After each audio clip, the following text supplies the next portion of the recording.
Alright, what is going on, everybody? Welcome back to another vlog. So we are starting off in the garage today, standing in front of the Z. Unfortunately, let me show you guys. I don't know if I showed this in the last video, but my door handle, this one just broke again.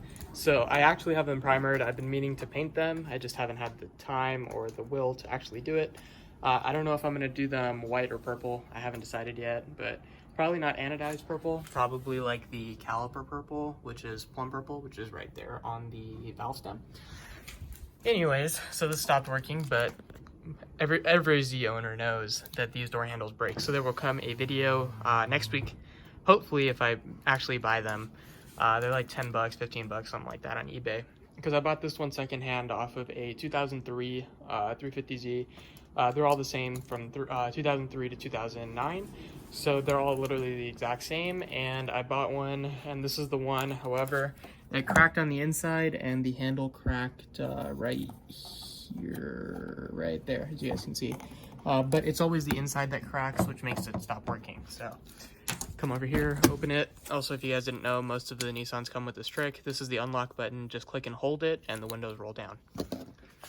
Anyways, enough rambling. So, hopping in the car, you guys can see I don't actually have the two, what was this one? This one was cruise control, and I think this one was the, what was it? This one controlled the radio. However, I have an aftermarket unit, so previous owner decided not to go for the relearn for the buttons. But that's okay. I mean, it's close enough. It's not like you're sitting in an SUV, right? So, to get that out, all you need is one of these Torx bits. So they're security bits. As you guys can see, let me pull one out. So they have the hole in the end of it. I don't know where the screws went. They're probably over here somewhere. Is it this one? Yeah. So these are what the screws look like. I don't remember which Torx bit they are, but honestly, if you buy this from Harbor Freight, you'll figure it out. All right, so just for you guys, I fit it, and it is a T30 security bit. S2 T30. So if you guys just want to buy the single one, I think this tool is like $5 or something like that. But as you guys can see, we will be using that later in the video. I also took out the handrail or the hand armrest plastic pieces. They're sitting on the side. For that one, it's pretty simple. You just pull off the metal cover. I don't remember where I put it, but you take off the cover that's on the bar, you pop it out. There's two 10mm bolts, just unbolt them, and then the arm, I guess it's called a, I don't know, whatever the bar is that people hold on to in the car. Basically, you just pull that out, and then you can pop up this panel, and it pops right out. And then driver's side, basically pop up the panel, and then I bolted, actually there's no bolts in this one. It just pops right out. So basically you just pop it up. And then these clips are a pain because there's 4 of them. So there's one clip on each side of this. You have to pop them out 2 at a time and then pull it out. Anyways, all right, getting off track. So to pull this one out, you basically pull out the plastic piece that goes right here, and then the Torx bits are right here. Those hold in this horn. I think I bolted the horn back in with at least one of the Torx bits, but I think I put one in. But I didn't put in the other one. So that is just sitting there. You can probably just pull it up and out once you go ahead and remove those 2 rear bolts, and then just pop it off. So there's one bolt on the back of each side, and it'll allow this to pop out. Now, if I'm not mistaken, you have to pull out the horn because the plastic pieces won't fit past the horn. So you have to remove this. So make sure you remove the negative terminal on your battery before you go ahead and do this. So it's been removed from my car for almost at least 2 or 3 months at this point. So I'm going to finally fix the biggest interior flaw that this car has, and we're going to repaint those that piece, these 2 pieces, along with that piece. So what happened was with my original piece, so they come in a brushed aluminum, kind of like this and like that. And the ring on these used to be silver, but I repainted those as well. So those come in a brushed aluminum, and the clear coat always fails on them. Granted, these ones came in black, but the paint was just so cheap that you could just scratch it off. As you guys can see right here, some of it got scratched off. You can't really paint this unless you pull apart the entire door panel, which I really don't feel like doing, and I'm the only one that drives this car, so I'm the only one that'll basically see this. So I just want to fix the piece that goes right here. All right, I'm getting back on track. So they both of them started peeling the clear coat. Obviously you can just fix it, but I feel like the aluminum, like this aluminum look, is just kind of tacky, and it looks kind of cheap. So I just wanted to black them all out, and yeah, basically just remove those and and I'm gonna redo them with you guys right now. So the paint we're gonna be using, yes, this is the dollar paint from Home Depot. However, I've had really good luck with this. I actually used it to paint the center panel, but it needs to be redone because the clear coat started, or I didn't clear coat it, so it's kind of like this flat black, while this is like a shiny gloss black. So I'll probably I'll use this paint to redo it. So I bought the fast drying all-purpose spray enamel instead of the flat black like I did last time. Hopefully the clear coat will stick better to this, but in terms of clear coat, let's just grab both of these and hop out of the car. We're using, I think this was like $5, $7, something like that. We're using an engine enamel gloss clear with ceramic, so it can withstand up to 500 degrees of heat. But basically this is the clear coat you'd be using if you're painting your valve covers or if you're painting your engine like they did in the picture.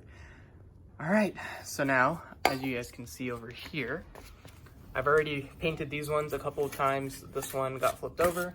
Only problem is my dad decided to spray paint white, like a white, I don't remember what it was. It was like a white bicycle for my mother. It was like one of those like small ones that you put plants in and stuff. But yeah, there's white flakes all over it, and it's not dust. So I have to go ahead and wet sand these.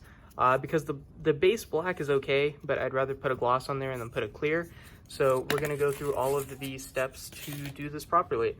So let me give you guys a quick little breakdown. So what you wanna do is you wanna get these completely wet. Or honestly, if you're doing it for the first time and there haven't been any layers of paint on this aside from the stock one, you can go ahead and just dry sand them. I use a 300 grit or so. Or if the paint's being tricky, maybe use an 80, but I started with a 320 and then that was it.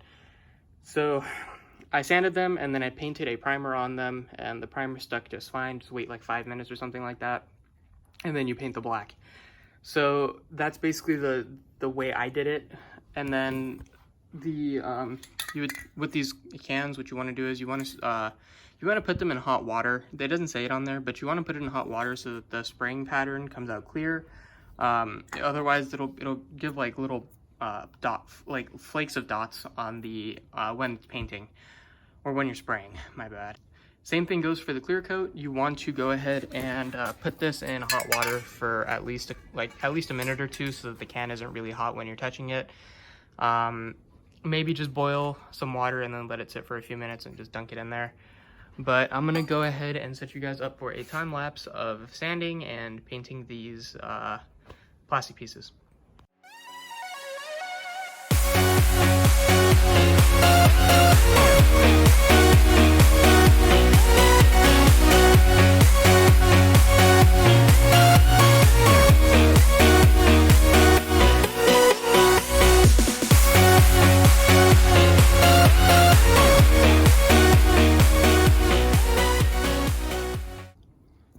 Alright, and just like that, I'm done with the wet sanding. So I'm gonna give them a couple minutes to dry, probably grab a microfiber and just help them, I guess, dry. You guys can see how dirty the water got.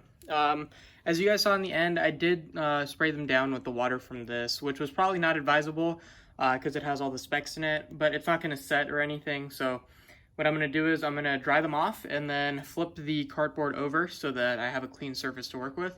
I mean, this is literally just water, so if it gets on the floor, it's kind of whatever.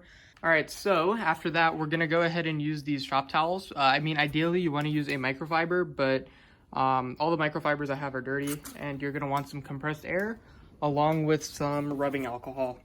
So I'm using 50%. Obviously, you're gonna want probably 90%. That's just so that you can clean all of the contaminants out of all of like the nooks and crannies and basically all over the pieces. So what I'm gonna do is I'm gonna flip this over real quick and then set them down and clean them with isopropyl alcohol.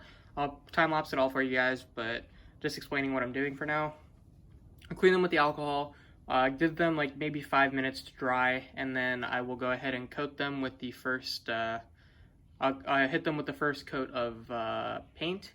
So what you want to do for the paint is obviously always read what it says on the can. All right, so since these have already been painted and there's minimal paint wear on those two, or sorry, on these two, those two have pretty bad paint wear on the top from the sanding, because I guess I just didn't hit those parts enough.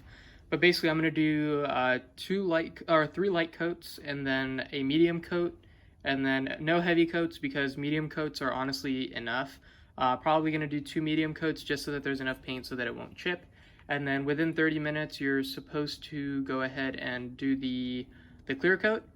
So I'm going to make sure that I do that within 30 minutes because this paint dries really fast and you want to make sure that you get the clear coat on there while the paint is still somewhat soft. So I'm going to go ahead and set you guys up for the time lapse again.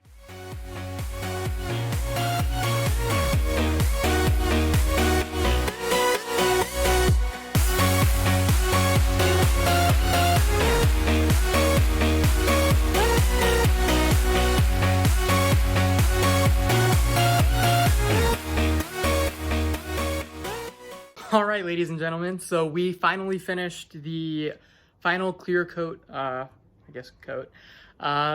final coat of clear. So I'm actually very satisfied with how it turned out. Also, I'm sorry if the last minute of the time lapse was really dark. I didn't realize that it was getting so dark, and I totally forgot to turn on the lights. So now they're on, but if the whole time lapse ended up being junk, I apologize, but I ended up doing, I think it was 3 light coats of regular paint and then 1 medium coat-ish. And then I waited about 10 minutes, 15 minutes for it to dry a little bit. And then I applied the clear coat, and you're supposed to do that in 10-minute intervals with 2 light coats and 1 medium coat. So I think I did 3 light coats and then a medium coat. I might be wrong. I'll add it in the time lapse if I end up using it. But let me show you guys what the final product turned out to be like. I mean, obviously it's not dry yet, but we'll come back tomorrow and reinstall these parts. But let me show you guys what we have right now. All right, so I need to clean up the mess that I left, but honestly, they turned out way better than I thought they would. Obviously, you can see like little specks here and there, but that's expected in a clear coat. So what I'll probably end up doing is I will wet sand them with like 1000 grit, and then redo a couple coats of clear. Like you guys can see, like there's a couple speckles in there. But overall, honestly, with the paint and everything, it turned out really well. So what I'll end up doing is I will let these dry overnight. It's only supposed to take about 3 hours to handle, but I want to be safe about it. And then I'll wet sand them tomorrow. Maybe I'll record it, maybe I won't, but just wet sand it with 1000 grit, maybe 1500 grit, just to get out any of the imperfections and then re-clear them. And then I will pick it up tomorrow or maybe day after when we are finally installing these parts in the car. Alright guys, so I hope that there isn't too much wind, but I tried to record this clip yesterday and it just did not go well. So what I tried to do was I tried to reinstall all of the stuff that's inside the car. So if we just hop inside real quick. Alright, so you guys can see we installed this panel. Unfortunately, the clear coat is not, it didn't completely get this side. So I got to redo that, but that's besides the point. So what's happening is these buttons are sticking. So you guys can see it's pulling up and it's staying up. You push down and it's staying down. So, and then this one, it won't come up and down. This one, it's sticking on unlock. This one, obviously, it doesn't have anything to mess up. And then same problem on the other side. All of the buttons are sticking. So what I need to do is I need to remove it. I don't want to press them because it'll just keep locking. But what you want to do is you just want to unplug this, take it out, and then just sand the inside corners of this piece on like this plastic. You just want to sand the inside parts so that they can flow nicely. Same problem with these ones. I'm missing 2 of the pins for these, so when you push up, you guys can see there's like 0 resistance, but when you push down, it's okay. And then these ones have theirs, and then this one's missing the up one as well, and then down works fine. This one had a problem because the clips broke off. This clip is broken, this clip is there, but the clip that clips onto this, on this piece, is broken right there. So basically the opposite clips are missing, and then this one has it, this one doesn't have it, and then this one has both, luckily. But I think the previous owner broke off the clip, so I think I may have broken off this one. I saw it fall, but I know this one was for sure broken before. So Basically when I try to put this back on, it doesn't, I mean, technically you're supposed to take out the horn, but it just slips right in. But basically if I was to try to clip this in right here, it would just keep sliding back and forth. So what I'm going to go ahead and do is I'm going to glue, hopefully, if I can find the pieces, if they actually fell. I'm going to try to glue the pieces. I have to take the horn out, but I'm going to try to glue those pieces back in, like one of the top pieces and one of the bottom pieces, so that hopefully it just snaps in place. I'm hoping that I will never have to take this out again, because I'm just going to glue it all in place and hope that it works, because this is just a pain, and I need to find one more of those yellow pin things, because I don't have full control of my my cruise control, because I don't have that yellow pin, because that's actually what ends up hitting the here. These yellow pins are actually what end up hitting the buttons. Also, I found out these screws that are sitting behind, like back here somewhere, these screws don't need to be removed unless you plan on removing the cowl. So I'll probably add that in the while I'm editing. But yeah, these screws don't need to be removed at all. But yeah, so basically I'm gonna go ahead and take these out, sand them, put them back in, and then hopefully move on from there.